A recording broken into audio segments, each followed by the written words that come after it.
Yeah, I've been post-op for about 5 years now, and I think I'm finally ready to tell my story.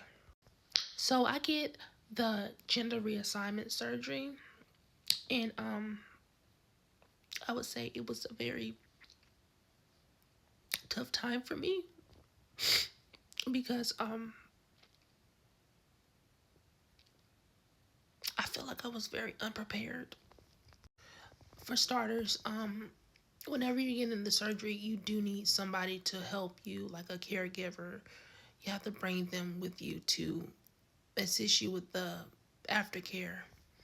So, as you all know, I'm from Atlanta, and the surgery took place in New York. And the reason why I chose New York because of the healthcare was pretty much free out of pocket to get the surgery. Yes, you guys, I didn't have to pay anything out of pocket at all. It was free. Well, I guess insurance pays some of it, but it's free for me. So I get to New York, and I brought my ex-boyfriend with me. He's such a loser. I don't even know why I brought him. Well, actually, I did know because he was the only person like available to help assist me. Like he was literally a bomb. He didn't have any business by himself, but he was kind enough to assist me with my aftercare. He was kind of a crackhead because when we was down there, he would be looking for like dope when he should be taking care of me. But anyways, he ended up like leaving for some reason, and I had to fend for myself. So because the aftercare is so fucking painful, you have to like dilate with this like hard like rod. It's like a dildo, but it's hard, a hard dildo. You have to dilate inside you for like an hour every day, 3 times a day to maintain your depth. I end up losing my depth. And it even affect me now because like sex is not the way it should be. But anyways, one day I was dilating and I was pushing really hard like my doctor told me to, and a whole bunch of blood like spurt out. I thought I was dying. And I was in the Airbnb, and I couldn't even call the ambulance because the guy who owns the Airbnb didn't want me to call the ambulance. And I was already in a lot of mess because of the drama me and my ex-boyfriend had with the whole, him being on drugs thing and not taking care of me.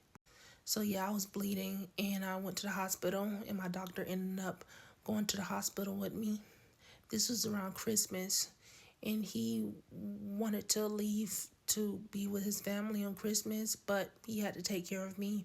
And he told me he wanted to plug me up again until he comes back. But the problem with that is very, very painful to be plugged up with like gauges and stuff like that to keep the hole maintained. And I told him no.